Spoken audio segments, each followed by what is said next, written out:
Ya, ini protokol kesehatan. Sekarang masih ada virus corona ya. Oke. Tadi udah berdoa ya. Barusan itu Mas. Aduh. Oke. Salam Bapak Ibu dan Saudara dikasih Tuhan. Biasa ini ada pantun. Dari Pemalang membawa tali. Selamat siang, selamat bertemu kembali. Menko Kesra beli minyak, makin mesra anaknya banyak.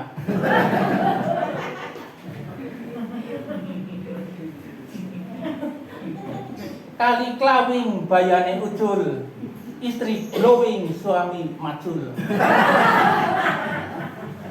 Kerjanya gue nggak dulu.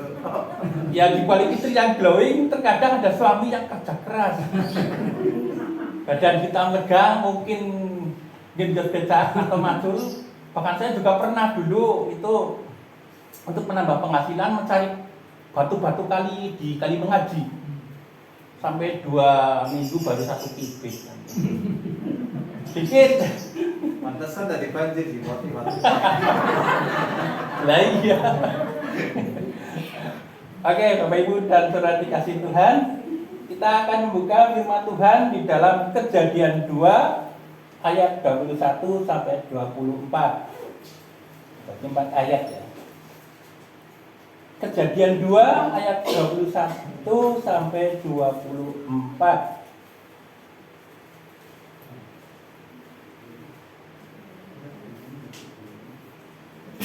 Saya ketemu semua. Kejadian 2 21 sampai 24.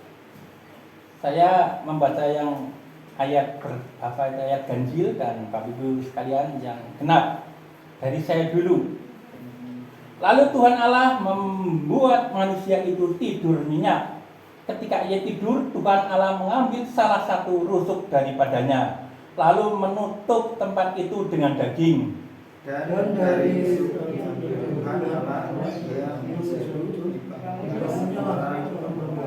lalu dibawanya kepada manusia itu. Lalu berkatalah manusia itu, inilah dia, tulang dari tulangku dan daging dari dagingku. Ia akan dinamai perempuan sebab ia diambil dari laki-laki. Sebab itu seorang laki-laki meninggalkan ayahnya dan ibunya bersama dengan istrinya, sehingga keduanya menjadi satu daging. Amin. Bapak Ibu dan Saudara sekalian, saya ingin mengambil ilustrasi berupa sebuah lagu Jawa. Lagu ini bersifat lagu cinta atau gandrung. Sinong. Ya, itu bukan Panem Bromo tapi sebuah lagu Jawa. Lagunya seperti ini. Umpama sliramu sekar melati,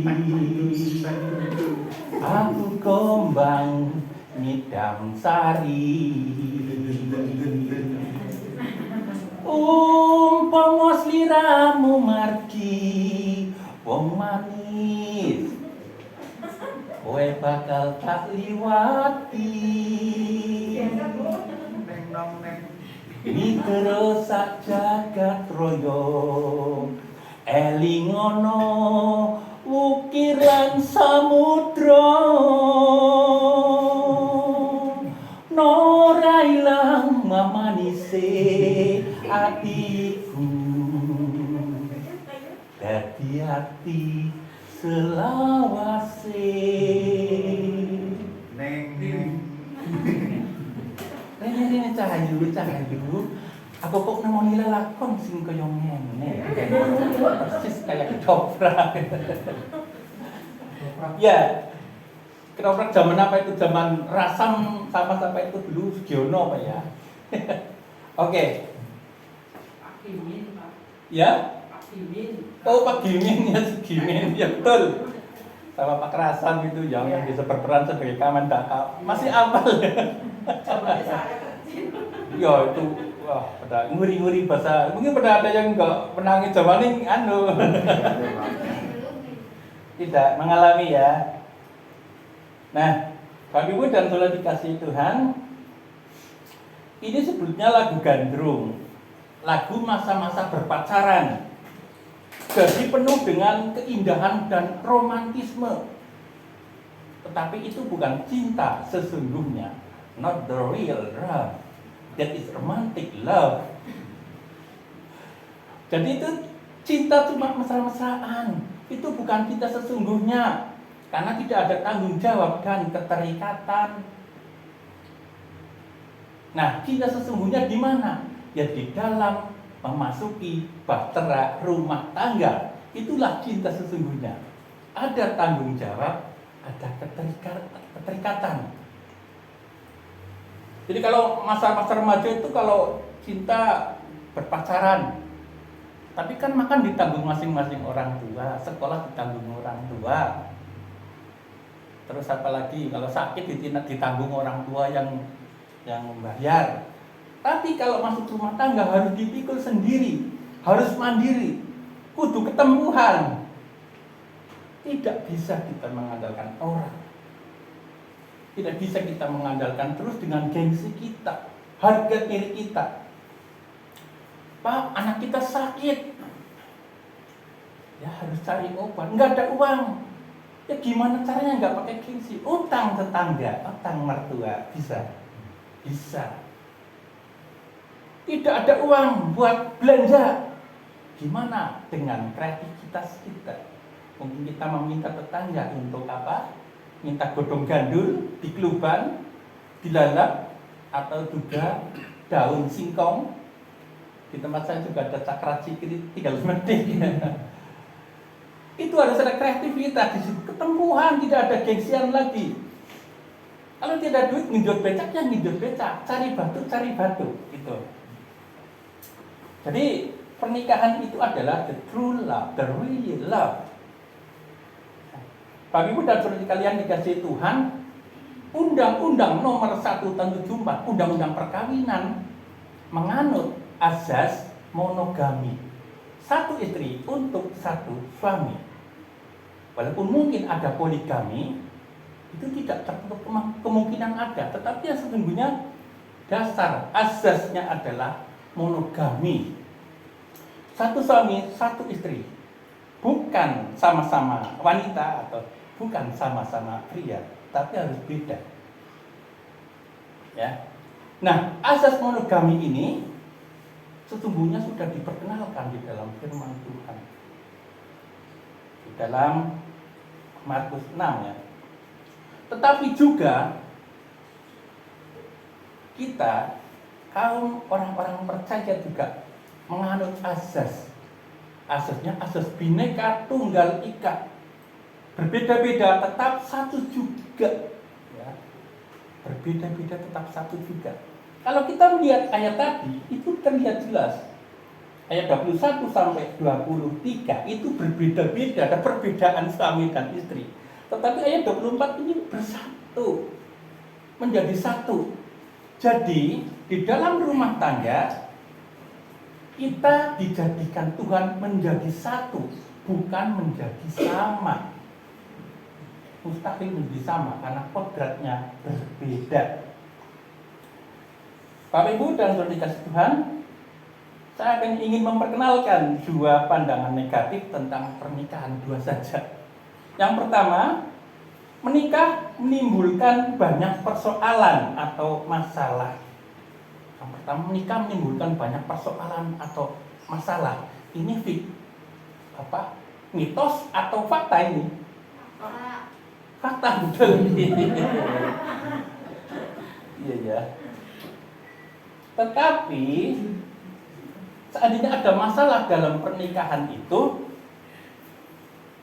bukan karena pernikahannya, tetapi dari cara menjalani pernikahan, prosesnya, cara menjalani pernikahan itu yang salah. Amin. Ya. Jadi memang ada masalah, tapi masalahnya itu karena cara menjalani pernikahan. yang tidak seturut dengan firman Tuhan. Kalau seturut dengan firman Tuhan apa? Tadi ya, menurut Matius 19 ayat 89 itu pakai azas monogami, bukan poligami. Kalau poligami itu bukan pernikahan tapi peternakan. Betul itu ya. Anaknya rendel, bodohnya rendel. Itu malah bikin masalah, kecuali orang itu kaya dan adil. Tetapi tetap ada dalam iri hati di hati setiap wanita yang dimadu seperti itu. Nah, sebuah survei di Malaysia, mereka membuat sebuah angket atau pencarian responden kepada orang-orang keluarga yang berpoligami. Pertama ditanyakan kepada istri-istri yang pertama, bagaimana, apakah Anda setuju dengan poligami oleh suami Anda? Jawabannya 66% tidak setuju. Saya tidak ingin dimadu, dijadikan istri kesekian. Itu sungguh beban yang sangat berat.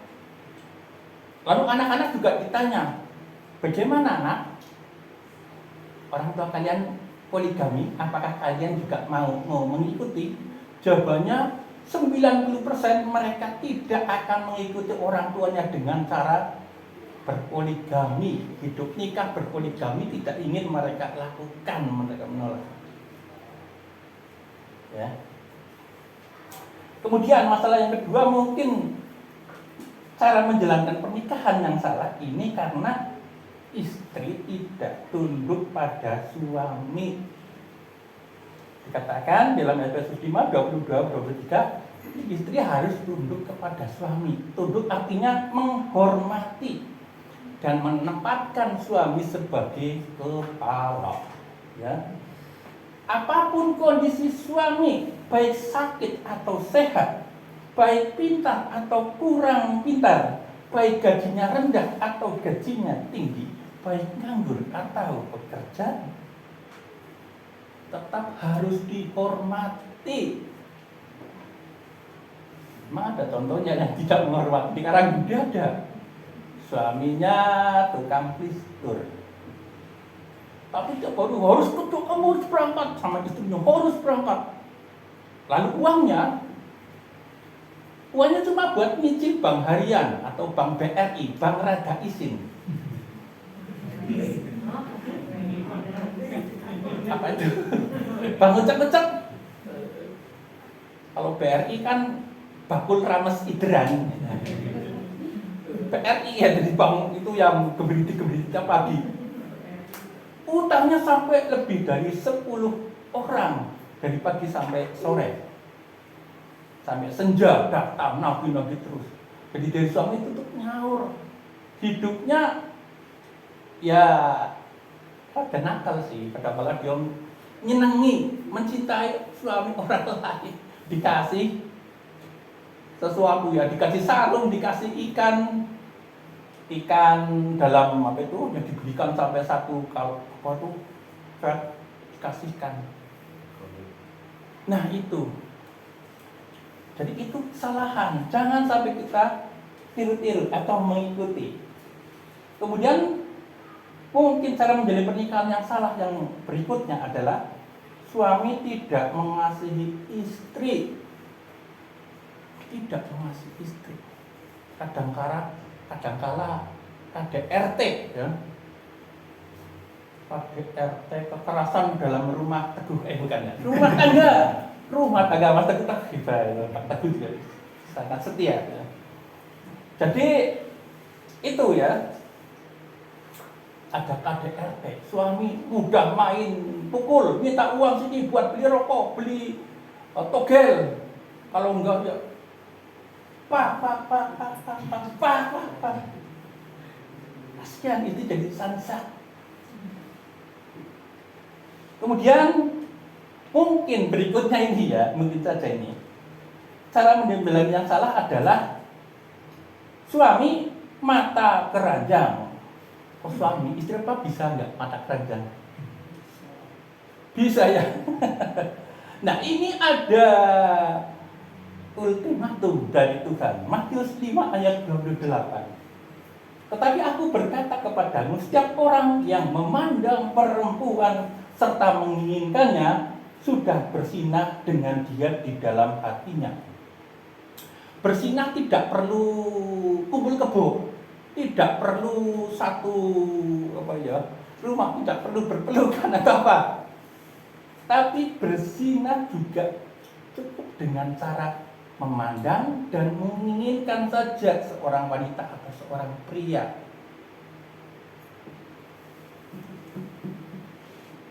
Nah, itu ya. Kalau memandang wanita boleh, ya boleh. Saya memandang murid-murid saya tiap hari, boleh. Pendeta juga memandang jemaat wanita tiap hari, boleh. Cuma ditambahi, jangan menginginkannya itu udah masuk bersinah. Nah, ini juga perkara yang penting ya. Masalah mata keranjang ini. Saya pernah melihat sebuah truk di belakang, tulisannya gede. Weruh sing mulus, lali karo sing tulus. Apa sih yo? Weruh sing mulus, lali karo sing tulus. Banyak orang itu terperdaya, terkesima dengan seorang wanita atau pria yang mulus. Tapi jadi lupa sama yang tulus yang di rumah. Istri yang pertama, yang setia mendampingi dari tidak enak, dari masa menderita sampai masa perjalanan proses pernikahan itu. Nah, ini seperti Herodes Antipas yang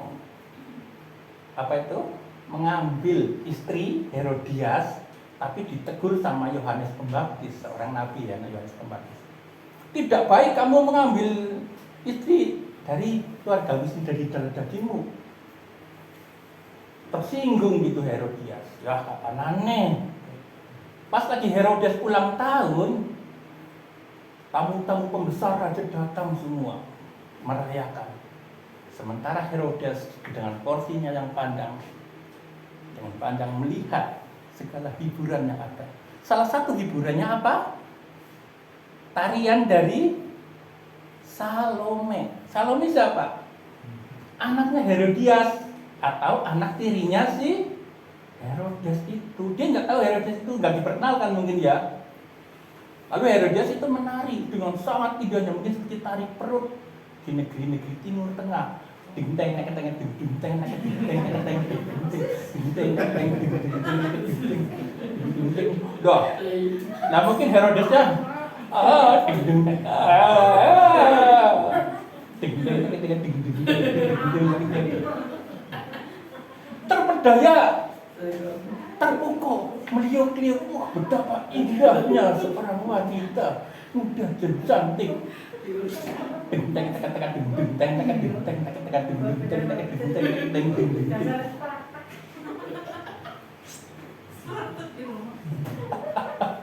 Oke, setelah selesai tarian itu dipanggillah si Salome. Sini nak, namamu siapa? Saya Salome, tuanku. Gini, kamu minta apa saja, ku berikan kepadamu, sekalipun separuh dari istanaku kuberikan kepadamu. Hebat kan? Terpukul dia, terpedaya. Tekuk lutut di sudut kering wanita. Mendekat, tapi bingung, dia mengambil keputusan sendiri si Salome.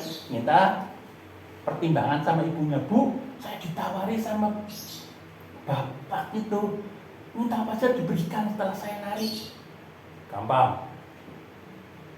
Minta saja kepala Yohanes Pembaptis. Kepala? Ya. Kepala Yohanes Pembaptis. Disampaikan ke Herodes yang lagi berpesta. Jadi sudah ketemu, kamu minta apa nak? Ampun, Baginda, Bapak, Ayahanda. Saya minta kepala Yohanes Pembaptis. Hah? Tapi dia segan, dia seorang hamba Tuhan. Tapi karena demi gengsi di hadapan pembesar, dia harus konsisten dengan omongannya. Baiklah pengawal, penggalah Yohanes Pembaptis dan berikan kepalanya kepada gadis ini. Sebegitu murah kepala Yohanes Pembaptis, seorang hamba Tuhan. Seolah-olah gengsi itu lebih baik daripada nyawa seseorang hamba Tuhan. Hanya karena terpikat dengan sebuah kemelekan. Itu ya. Tapi Ibu kembali bahwa pernikahan itu dua menjadi satu. Menjadi satu tidak harus menjadi sama. Karena pasti berbeda dan itu berbeda. Dari segi biologis seperti ini.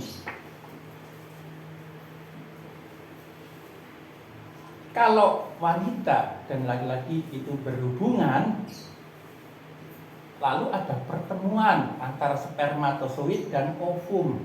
Spermatozoid itu sel telur pria, ovum itu wanita. Nanti bertemu, dibuahi. Dibuahi itu jadilah yang namanya zigot, yang kecil. Dari zigot nanti kelak jadi embrio, bakal bayi. Dan menariknya, dari pembuahan itu ada 23 pasangan kromosom. Kromosom X dan kromosom Y.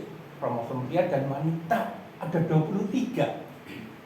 Dan satu itu menentukan, kromosom itu satu itu menentukan jenis kelamin atau gender. Tetapi yang 22 itu menentukan perilaku, karakter seseorang. Bayangkan 22 dari kromosom itu menentukan perilaku yang berbeda. Jadi laki-laki perempuan beda. Karakternya beda-beda. Kalau laki-laki tentunya kebanyakan menggunakan logika, tapi perempuan menggunakan perasaan. Laki-laki berotot, tapi wanita berlemah. Ya, betul ya?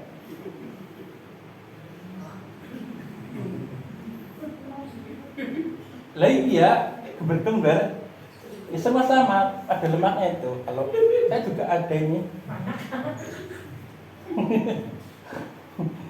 Oke. Lalu dari segi sifat, kalau laki-laki itu keras, perempuan itu lembut. Jadi berbeda, nggak bisa disamakan. Laki-laki dan perempuan itu berbeda. Materinya saja beda. Kalau laki-laki dibuat dari debu tanah, ya dibentuk dari debu tanah, tapi wanita dari tulang. Keras mana, kuat mana?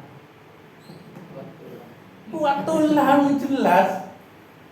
Nah itu jadi wanita, makanya wanita disebut sebagai penolong. Penolong laki-laki. Kalau penolong sekuat mana sama yang ditolong? Ya itu wanita kuat loh. Jangan macam-macam loh. Amin. Lah itu ya. Jadi kuat. Kalau tanah itu dibanting pure, tapi tulang kotak. Nah susah banget pecah ya. Kuat banget. Ya. Cuman di dalam rumah tangga harus perbedaan status, perbedaan kodrat, perbedaan kondisi itu bukan untuk bersaing, bukan untuk berkompetisi, bukan untuk menjatuhkan, bukan untuk berantem, tapi untuk saling melengkapi, you know. Amin. Oke. Itu ya. Nah, pandangan negatif yang kedua yaitu pernikahan menimbulkan banyak perbedaan. Tadi sudah disinggung ya. Pernikahan menimbulkan banyak perbedaan. Itu pasti, tapi jangan sampai menimbulkan perpecahan ya, pertikaian. atau perselisihan. Kemudian seandainya itu terjadi yang masih lajang, pilihlah pasangan yang sepadan. Sepadan dalam pendidikan, sepadan dalam karakter, sepadan dalam hobi, bersyukur gitu, sepadan dalam statusnya, bahkan mungkin sepadan dalam settingnya atau belakangnya. Ya, makanya dulu waktu kita atau kami di kuliah di STII, yang ini beberapa STI ya, itu dosen itu tidak bikinnya memberi himbauan. Kalau kamu dapat pasangan ya sama-sama orang STII, sama-sama dari sekolah teologi ya. Nah, yang sekarang yang masih di STI, pasangan STI siapa? Lah ini yang sangat setia dan penurut pada seorang dosen. Luar biasa. Makanya kalau pelajaran sudah dapat pelajaran yang sama, mereka menerima firman Tuhan yang sama, pelajaran sama, tentunya mereka saling mengerti, saling melengkapi. Tidak ada jotaan, tidak ada pada gelut-gelutan, tidak ada. Paling banter ya cuma cubit-cubitan. Ayo, iyo. Paling cuma gitu aja.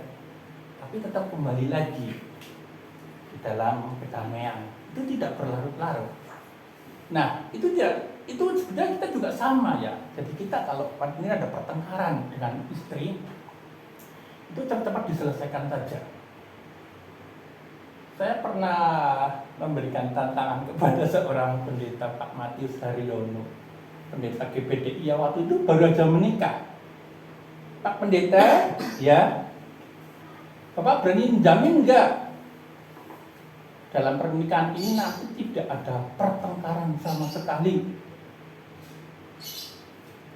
Kalau kemarin baru bertengkar saya. Ya itu, saya tidak berani. Saya tidak berani berkata tidak ada pertengkaran, selalu ada. Apalagi masa-masa pertama pernikahan itu penyesuaian di sana sini. Ada gelut-gelutan, bahkan ada yang ekstrim ada. Tetangga saya itu pada pukul-pukulan jungkat, tapi itu disuruh teplok goni, teplok. Waduh, di sebelah saya paling itu namanya keluarga Pak Toto itu lempar dulu. Program, daripada pecah kayak gini lah. Badminton ya Pak? Badminton. Piring terbang. Wah, banyak banget yang pada korban itu, Pak. Peralatan dapur. Masa harus seperti itu ya? Jadi perbedaan itu untuk saling melengkapi. Saling melengkapi. Perbedaan bukan untuk saling mempertajam permusuhan. Saya di SMA di Barat juga mengajar SMP. Di SMP-nya mengajarnya di GKI di Barang, tepatnya Pak Julius Perdana Putra, dia pendetanya sana. Nah, rupanya waktu saya mengajar itu ada itu saling ngerjani nih antara murid, terutama murid cewek ini, SMP baru kelas 3. Pak, ini Pak Guru, ini si Sintike, kamu pada pacaran sama siapa? Ya. Betul kamu pacaran? Iya Pak, senyum-senyum. Lah, dia seorang Batak ya, marganya si Anipar. Bukan butar-butar, tapi si Anipar. Oke. Lah, kamu jatuh cinta sama siapa? Ya sama seorang Pak, cowok. Lokasinya di mana? Di pasar Pak, dia pedagang. Namanya siapa? Namanya Alvin. Dia dari suku Chinese, dari suku Mandarin. Oh ya bagus itu. Kamu juga bisa belajar dagang. Bagus Pak, ya bagus. Kamu Batak, kamu Cina, nanti kalau menikah punya anak namanya bacin, Batak sama Cina. Kok bacin? Ya itu perbedaan gitu ya. Jadi ya sih memang itu cuma intermezzo saja. Oke. Kemudian kalau sudah ada perbedaan jangan dipertajam. Lama-lama jadi perceraian, itu hindari perceraian. Tuhan tidak suka. Karena apa yang dipersatukan Tuhan tidak boleh diceraikan manusia. Sudah jadi satu. Apalagi seperti poligami ya. Saya pernah mendengar itu ceramahnya UAS. Apa UAS? Ustadz Abdul Somadi. Kalau orang muslim itu wajib boleh menikah dengan 4 istri, batasannya 4 istri. Tapi juga tidak tertutup kemungkinan menjadi ada istri yang kelima. Ya. Misalnya saya itu ceramah di sebuah kota, ada yang naksir saya, dia mau menikah, dia cantik, ya saya mau gitu. Tapi yang satu itu ya dari antara 4 itu yang terjelek ya diceraikan itu ambil masuk, kan jadi tetap 4. Nanti kalau nggak suka lagi ya ceraikan lagi, ganti yang baru lagi, jadi kok selamanya 4 gitu. Kalau kita bisa panggil seperti itu, nggak bisa ya, harus satu itu harus kemesraan. Tapi kemesraan yang terukur. Mentang mesra jadi lupa boleh duit. Mentang mesra nanti anaknya rende 15. Ya jangan ya. Oke. Bapak Ibu dan saudara dikasihi Tuhan, sesungguhnya selama masih ada cinta, pasti ada penyesuaian antara suami dan istri. Yang penting ada sifat mengalah. Kalau suami maunya pagi-pagi medang kopi, ya dibikinkan. Ya. Kalau mau mandi, maunya pakai air hangat, ya dibikinkan, tinggal godok. Ya. Tapi godoknya ya dicampur air, jangan digodok. Gitu. Lah kalau suami mau tidur pijeti lama, aku pijeti, ditek-ditek ya kena. Ya pijeti, pijeti. Nah itu tidak ada penyesuaian karena mungkin seleranya begitu. Juga sebaliknya, kalau istri minta apa, Pak aku pengen rujak lah, ya digolek rujak. Banyak di sini, jambu, bengkoang itu. Kita tiap hari bikin rujak loh, saya loh. Benar. Kalau beli itu di pasar itu 10.000 itu satu paket rujak. Bisa untuk 2 hari. Melambai gula sama lombok kacang. Betul. Kita suka itu seger ya. Nah, itu. Jadi Tuhan menghendaki dalam perkawinan itu 2 menjadi 1, bukan menjadi sama. Kalau sama nggak mungkin. Tapi karena perbedaan itu hanyalah untuk saling melengkapi, sebagaimana roh itu karunia-karunia rohani itu berbeda-beda untuk saling melengkapi. Talenta juga berbeda untuk saling melengkapi. Termasuk sifat dan karakter suami istri berbeda, tapi juga untuk saling melengkapi. Oke, firman Tuhan sampai di sini. Kita akan menutup dalam doa. Bapak Surgawi, terima kasih. Pada saat ini kami sudah berbicara tentang bagaimana kami melaksanakan bahtera rumah tangga, menghidupi perkawinan sesuai dengan kehendak Tuhan. Pimpinlah kehidupan kami sehari-hari Tuhan, jauhkan dari pertikaian dan berikan keharmonisan. Tuhan berkati rumah tangga masing-masing, keluarga di sini Tuhan tanpa terkecuali. kasih-Mu menyertai mereka dan Roh Kudus Tuhan akan membimbing mereka dari hari ke hari. Di dalam nama Tuhan Yesus Kristus kami berdoa dan mengucap syukur. Amin.